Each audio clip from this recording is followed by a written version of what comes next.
இலங்கையின் அரசியல் களத்தில் திரை மறைவில் உள்ளவற்றை அலசி ஆராயும் தி இன்சைட்ஸ் உங்கள் டிபிசியில். இது டிபிசியின் தேடல். டிபிசி நேயர்களுக்கு வணக்கம். இலங்கையின் அரசியல் நிலவரங்களை ஆய்வாளர்களின் கண்ணோட்டத்தில் நோக்கும் மற்றும் ஒரு இன்சைட்ஸ் நிகழ்ச்சியில் நாம் சந்திக்கின்றோம்.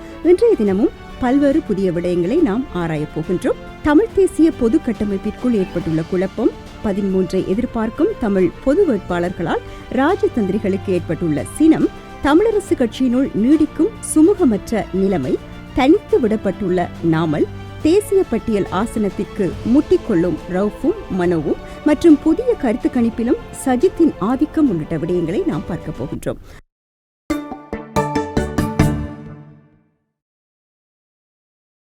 முதலாவதாக, தமிழ் தேசிய பொது கட்டமைப்பினை நேரடியாக சந்திப்பதற்கு வருகை தருமாறு அதில் அங்கத்துவம் வகிக்கும் 14 பிரதிநிதிகளுக்கும் ஜனாதிபதி செயலகத்தில் இருந்து தனித்தனியாக அழைப்பு விடுக்கப்பட்டது. இந்த அழைப்பு செயலகத்தில் பணியாற்றும் பார்த்திபன் என்ற அங்கத்தவரால் விடுக்கப்பட்டது. எனினும் சந்திப்பிற்கான காரணம், பேசப்படவுள்ள விடயம் தெரிவிக்கப்படவில்லை.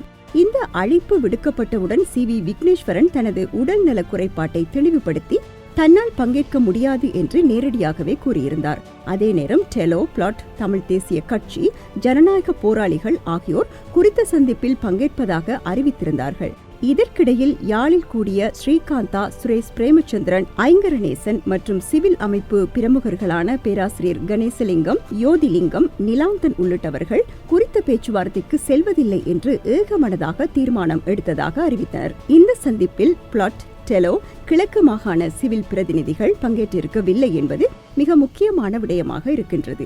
அதே போன்று சந்திப்பில் கலந்து கொள்வதாக கூறிய ஸ்ரீகாந்தா குறித்த கலந்துரையாடலுக்கு சென்றிருந்த தருணத்தில் ஜனாதிபதியை சந்திக்க வேண்டிய அவசியமில்லை என்று தர்க்கம் செய்து பல்டி அடித்திருந்தார் என்பதும் முக்கிய விடயமாக பேசப்பட்டது. இதற்கிடையில் திங்கட்கிழமை ஜனாதிபதி செயலகத்தில் நடைபெற்ற சந்திப்பில் டெலோ, பிளாட், ஜனநாயக போராளிகள் ஆகியவற்றின் பிரதிநிதிகள் பங்கேற்றிருந்தார்கள். இதனால் பொது கட்டமைப்பில் சிவில் பிரதிநிதிகள் கடுமையான சினமடைந்துள்ளார்கள். பொது கட்டமைப்பிலிருந்து டெலோ, பிளாட் ஆகிய தரப்பினரை விரட்ட வேண்டும் என்று தங்களுக்கு நெருக்கமானவர்களிடத்திலே அவர்கள் தெரிவித்து வருவதாகவும் தெரிவிக்கப்படுகிறது. இதேவேளை சஜித் பிரேமதாசவும் பொது கட்டமைப்பினரை சந்திப்பதற்கு அழைப்பு விடுத்திருந்த நிலையில் அதிலும் பிளாட், டெலோ, ஜனநாயக போராளிகள் பங்கேற்றிருக்கிறார்கள். இந்த நிலைமைகளால் தற்போது பொது கட்டமைப்பின் ஏனைய தரப்பினர் டெலோ, பிளாட், ஜனநாயக போராளிகளை கையாள முடியாது, தடுமாற ஆரம்பித்துள்ளதாகவும் தெரிவிக்கப்படுகிறது.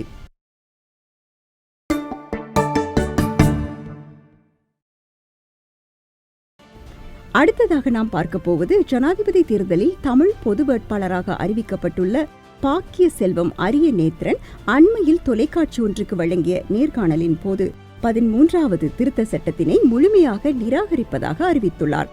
இந்த அறிவிப்பினால் இந்தியா உட்பட அமெரிக்கா, பிரித்தானியா, கனடா உள்ளிட்ட நாடுகளின் தூதரக அதிகாரிகள் சினமடைந்துள்ளார்கள்.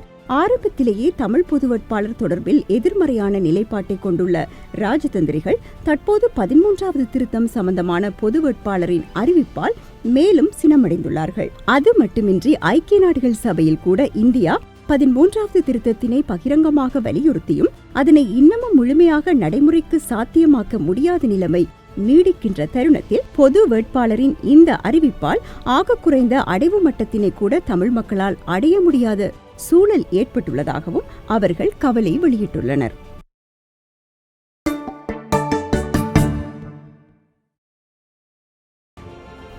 இன்சைட்ஸில் அடுத்து நாம் பார்க்க போவது, இலங்கை தமிழரசு கட்சியின் மத்திய குழு கூட்டம் வவுனியாவில் கடந்த ஞாயிற்றுக்கிழமை நடைபெற்றது.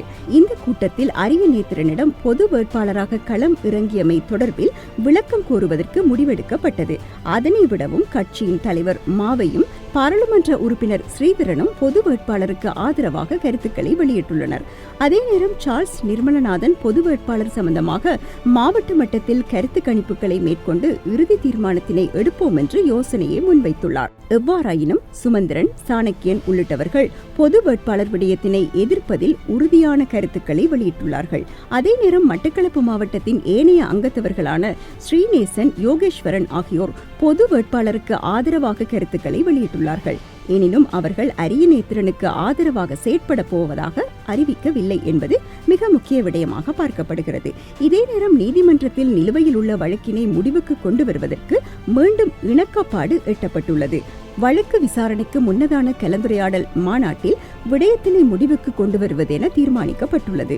அதற்கு ஸ்ரீதரன், மாவை ஆகியோர் தனது சமர்ப்பணங்களை வழங்கி ஒத்துழைப்புகளை செய்வதாகவும் அறிவித்துள்ளனர். எனினும் சுமந்திரன் கட்சியின் தற்போதைய பொது சபை உறுப்பினர்கள் 125 பேரையும் மத்திய குழு உறுப்பினர்கள் 41 பேரையும் உள்ளடக்கிய வகையில் மீண்டும் தேர்தலை நடத்துவதற்கு காய்களை நகர்த்தி வந்தார். எனினும் இந்த கூட்டத்தில் மீண்டும் கட்சியின் மூலக்கிளைகளை புனரமைத்து கட்சியை மீள கட்டி எழுப்புவது என ஸ்ரீதரன் யோசனை கூறவும் அதற்கு ஏனையவர்கள் சம்மதம் தெரிவித்து விட்டார்கள்.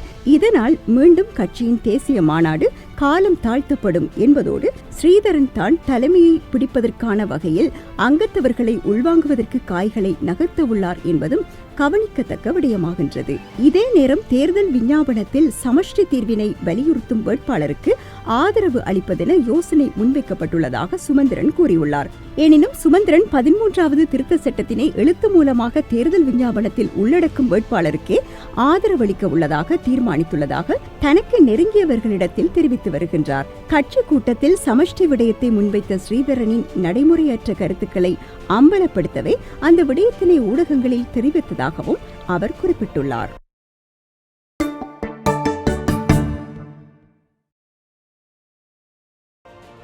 இன்சைட்ஸில் நாம் அடுத்ததாக பார்க்க போவது ஐக்கிய மக்கள் சக்தியின் பாராளுமன்ற உறுப்பினர்களாக இருந்த ஹரின் பெர்னாண்டோ மற்றும் மனுஷ நாணயக்கார ஜனாதிபதி ரணில் விக்ரமசிங்கவுடன் இணைந்து செயற்பட ஆரம்பித்ததை அடுத்து அவர்கள் கட்சியிலிருந்து நீக்கப்பட்டனர்.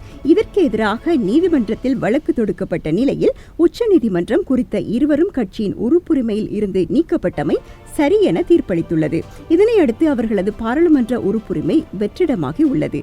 இதில் காலி மாவட்டத்தில் போட்டியிட்டு வெற்றி பெற்ற மனுஷவின் வெற்றிடத்திற்கு பண்டாரி கொடவை நியமிப்பது என தீர்மானிக்கப்பட்டுள்ளது.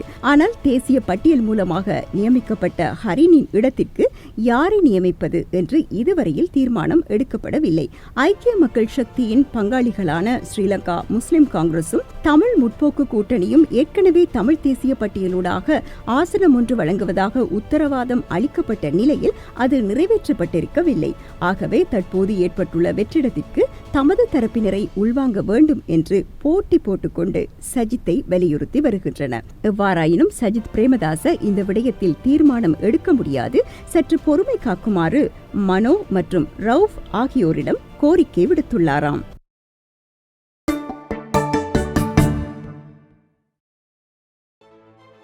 இன்றைய நிகழ்ச்சியில் இறுதியாக நாம் பார்க்க போகின்ற விடயம் எதிர்வரும் ஜனாதிபதி தேர்தலில் ஐக்கிய மக்கள் சக்தியின் தலைவர் சஜித் பிரேமதாச அதிக வாக்குகளை பெறுவார் என்று லங்கா பிரிட்டிஷ் இணையதளம் தெரிவித்துள்ளது. இதன்படி ஜனாதிபதி தேர்தலில் 34% வாக்குகளை அவர் பெறுவார் என்று கூறப்படுகிறது. அத்துடன் தேசிய மக்கள் சக்தியின் தலைவர் அனுரகுமார திசாநாயக்க 33% வாக்குகளை பெறுவார் என்றும் அந்த தளத்தில் குறிப்பிடப்பட்டுள்ளது. ஸ்ரீலங்கா பொதுஜன பெரமுனவை பிரதிநிதித்துவப்படுத்தி போட்டியிடும் நாமல் ராஜபக்ஷ 18% வாக்குகளை பெறுவார் என்றும் தெரிவிக்கப்பட்டுள்ளது. தற்போதைய ஜனாதிபதி ரணில் விக்ரமசிங்க 10% வாக்குகளை பெறுவார் என்றும் இந்த இணையதளம் சொல்கின்றது. இந்த விடயம் தொடர்பிலான கணக்கெடுப்பிற்கு செயற்கை நுண்ணறிவு தொழில்நுட்பத்தை பயன்படுத்தியுள்ளதாகவும் இந்த பகுப்பாய்வுகள் ஆகஸ்ட் 10 மேற்கொள்ளப்பட்டதாகவும் அந்த இணையதள அறிக்கை சுட்டிக்காட்டுகின்றது.